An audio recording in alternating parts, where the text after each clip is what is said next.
Hey everybody, this is the Advanced Arbitrary Pre-Calc video to review for your Chapter 1 test. I just have a few extra problems if you need a little extra help as far as videos go. Okay, so for the very first question, we're going to find the asymptotes, domain, and range for g of x equals 2x over a 3x squared plus 22x plus 7. All right, so for the asymptotes in the domain, we'd have to say that there cannot be a denominator of 0, so we'd have to say the denominator can't be equal to 0 here. So what I'm going to do is I'm going to factor this. On the outside, I have a 21. On the inside, I have a 1. I'm going to add both of those together. Say that this can't be equal to 0. If you set both of those equal or not equal to 0, x cannot be equal to negative 1/3 here and negative 7 there. Therefore, my domain is going to be equal to, all right, my domain is going to be anything but these two numbers. So we're going to go from negative infinity to negative 7 in union with negative 7 and negative 1/3. In union with negative 1/3 to infinity. All right, and we'll end up checking that in just a moment as well whenever we look at the graphs. All right, so I don't see anything here that would divide out, so I'm going to find the range eventually. But as far as my asymptotes goes, it looks like I have asymptotes, vertical ones at x equals negative 1/3 and y equals negative 7. So let's go ahead and we'll verify that graphically. So I'm going to have 2x divided by 3x squared plus 22x plus 7, right? And I'm going to do a zoom 6 because I feel like I should see everything. So that looks like that's the negative 7. Oh, and there's that 1. All right, so that makes sense here. All right, so I have a couple of them here. All right, so here's the deal. I am like really having a hard time seeing this because I know at 1/3. I'm going to trace this. I feel like it goes, yep, it goes off to the right a little bit here. So we do have we have a horizontal asymptote, okay? Because they're obviously getting closer to 0. If you look at your y's, you're getting closer to 0. And then we go up here, and then we go there, okay? Now, do we ever get below 0? I don't think we do. I feel like there's a minimum right here, you guys. I feel like we have asymptotes at 0, and then there's this minimum there as well within the graph. So what we need to do is we need to find that minimum, because I feel like it is a minimum. I'll be honest with you. I just made this one up before. So we go like this. Let's see if we have a minimum here.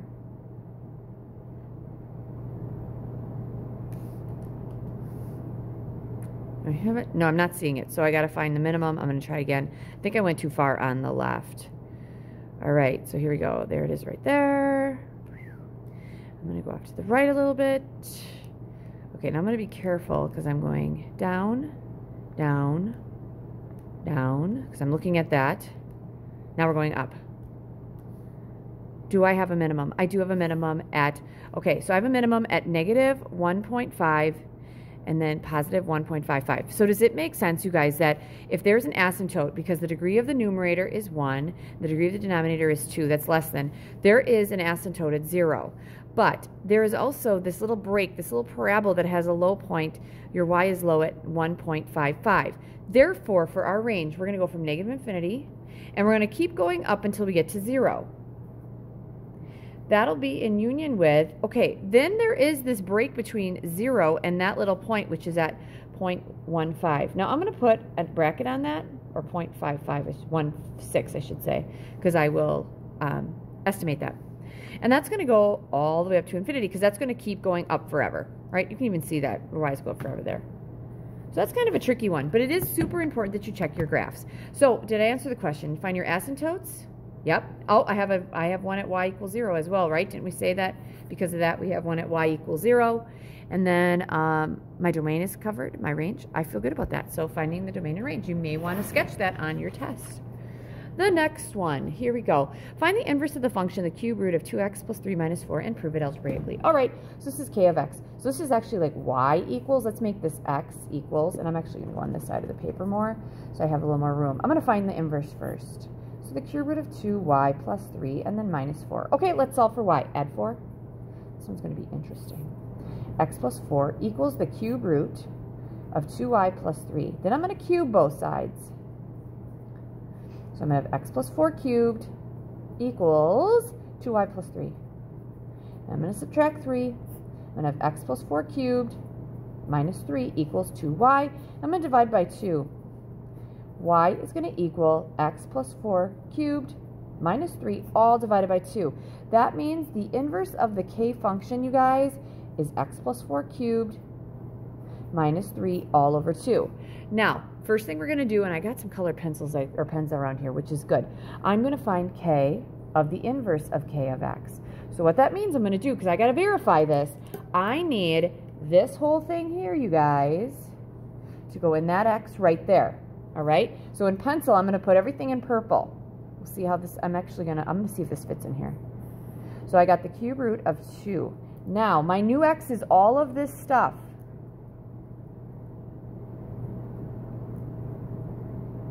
All right? Plus 3. And then minus 4 is on the outside. You go to that, so this goes in there. All right, let's see mathematically how things go away, because you guys should know what this should be. All right, these 2's would divide out, leaving me with the cube root of x plus 4 cubed minus 3 plus 3, right? Minus 4. These go away next. We have the cube root of x plus 4 cubed minus 4. The cubes would go away. X plus 4 minus 4 equals x, and that checks. All right? Now, the next thing that I have to do is I have to find the inverse of k of x. So now what we're going to do here, I have a green marker, or a green pen. This entire expression, you guys, is going to go in for that little x right there. All right? So I'm actually going to rewrite this all, not the x just yet, but I have a plus 4, and this will be cubed, minus 3, all over 2. All right, the new x that goes in there is the cube root of 2x plus 3, and then minus 4. All right, you see that? That's how it is. All right, what happens first? We all know what should happen.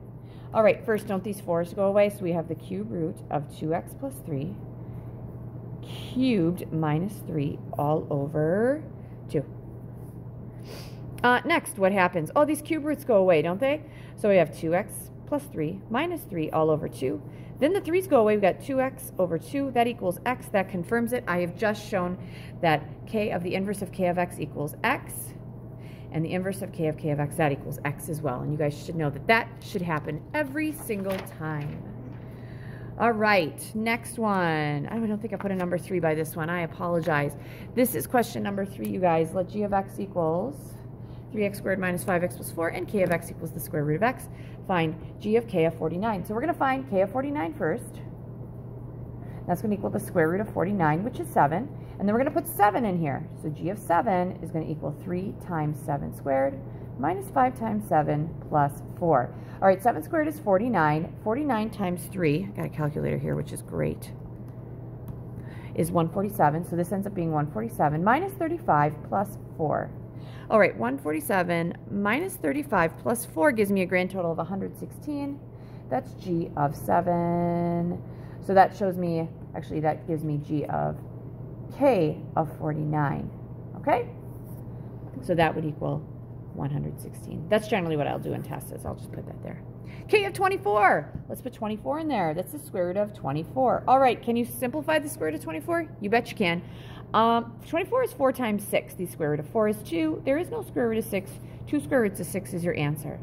G of k of x. Okay, so we're going to put the whole k function in for both of these x's. So that's going to look like 3 times my new x is the square root of x. That's going to be squared. Minus 5 times my new x is the square root of x plus 4. Now, the whole thing I can do here, you guys, is I could say, oh, the square root of x squared is just 3x, right? Because that undoes each other. Minus 5 times the square root of x plus 4, and that is done. Next one, k of g of x. So that means the entire, this guy right here goes smack dab in there. So this is going to look like the square root of 3x squared minus 5x plus 4. I don't think I can factor this one, you guys. And they're not going to be the same factor, because that would be something, it'd have to be something squared. So like 4 and 1 would give me 12. That's not going to work. And 2 and 2 would give me what?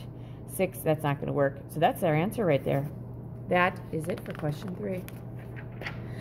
Question number 4, determine the domain for each of these. Okay, so k of x equals 4x to the 5th minus 2x squared plus 8x minus 3. Again, if you need to pause it to write things down, do so. All right, so there's no restrictions here. Domain negative infinity to infinity. Remember, there's only 2 restrictions in math, and that is that you can't divide by 0, and you also cannot take the square root of a negative. Okay, this guy down here, you have a denominator. It can't be equal to 0, right? And then the other thing is it has to, this guy in here has to be greater than, it has to be positive.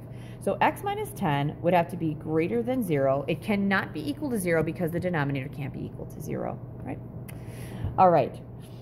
So here we go. I'm going to add 10. So x has to be greater than 10, which makes sense because if I put 10 in there, 10 minus 10 is 0, the square root is 0, 0, and that you can't have. So x's that are greater than 10, wouldn't we say they're 10 to infinity? And we're not going to include 10. There it is, 10 to infinity. That is my domain. Next one, sketch the graph of y equals the opposite of the quantity x plus 4 squared minus 6. All right, so what we're going to do first here is we're going to move this to the left 6. Then we're going to reflect it over the x-axis. And then we're going to move it down 6. I'm sorry. All right, so left 4. So it's going to go left 4. So we got to figure out our original shape. Y equals x squared would be 0 squared. 1 squared is 1. 2 squared is 4. 3 squared is 9. Negative 1 squared is 1. Negative 2 squared is 4. Negative 3 squared is 9. So I know the 9s are kind of hard to get to here, but that is my parabola. All right, if I'm picturing this, you guys, I'm going to take this parabola. I'm going to move it to the left 4, so this has to be moved to the left 4. I'm going to reflect it down, and I'm going to move that point down 6. So here's the thing. That is where the vertex is. This point right here has moved here. Now we got to flip it down. So rather than going up 1 on each side, we're going to go down 1. And rather than going up 2, or to the right, left 2, up 4, we're going to go down 4. So right and left 2, up, down 4. Can't see, down 4. And I'll actually grab a Sharpie on this one. And here we go. That's my parabola. And because I really enjoy checking my graphs, I would make sure this actually works because this is an easy one to check.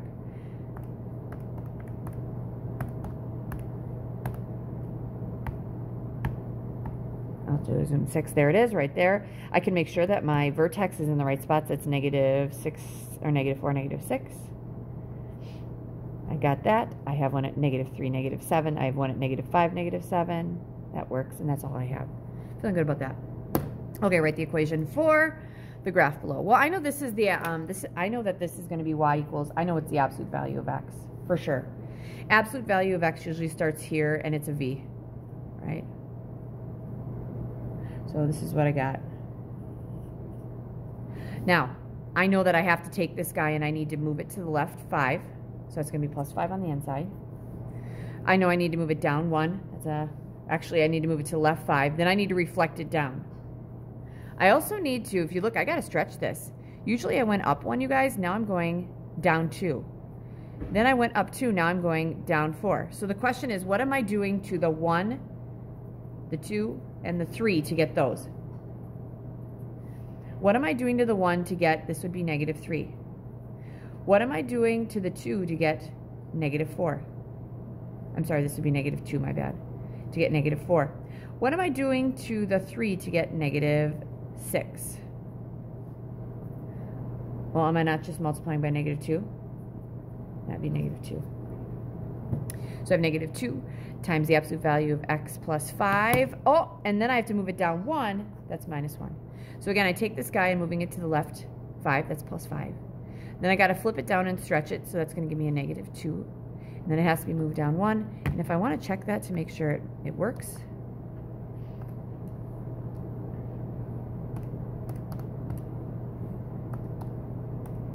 let's check these points on my table. I should have one at negative 5, negative 1. I do. I have one at negative 6, negative 3. Negative 7, I should be at negative 5, which I am, right? Negative 8, I should be at negative 7, which I am. Negative 2, I'm at negative 7. And for negative 3, I'm at negative 5. I'm feeling good about that. Those are my graphs. So I wrote the equation for that. So I feel like I did all that. Last but not least, number 6 in this short video. Graph f of x, sketch it. Oh, you know what? I did not give you guys an f of x just yet. So what I'm going to do really quickly is find one. And we will see if I get what I want. Because I really don't feel like stopping this video. All right, let's see here. Do I have what I want here?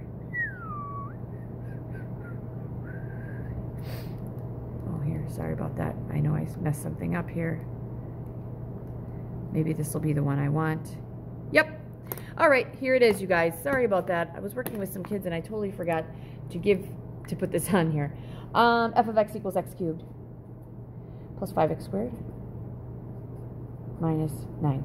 All right, so obviously I should have this because I did this. Here it is in my calculator. All right, I'm going to do zoom 6, see if I can get it on here. All right, I'm feeling good about that. It looks like a funky N. So if I sketch a graph, let's do that. My window is -10 to 10 because I didn't change it. All right, so how does this look? Maybe something like this. Goes down here.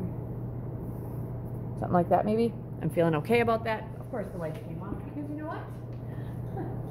I've been sitting still for a while. All right, folks. So, sketch a graph. I got the graph down here. Label the max and min. Max, min. Here we go. Let's find the maximum first. That's number 4. So, we'll go to the left. Press enter. And then you go to the right. Press enter. Press enter again. And this max, I'm going to make it -3.33 and 9.52. Okay. And then the minimum. And we're going to go to the left, press enter, and then we'll move it to the right and press enter, and we'll do it again. And on that, ooh, I like this, because remember that e to the -6, we talked a little bit about that. Sorry, I'm a little off on that, I apologize. That e to the -6, that's 0, so it's 0, -9, which makes sense, because that is the point here, 0, -9. All right, so this is 0, -9.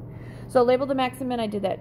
Increase, label the where it's increasing, decreasing, and constant. So here we go. Right here, we're increasing. So we are increasing from -infinity to, remember, it's by the x, which would be -3.33. All right, and I don't know why they always use brackets, but they do. Next, then we decrease from here to here. Decrease. So we're decreasing from -3.33 to 0, right? Put that in brackets. Then, from 0 to infinity, I'm increasing. So we're going to say, and we are increasing from 0 to infinity. And that is it. It is a very short version of the review. You'll get a little bit longer one on Friday in class, but there you go. Good luck.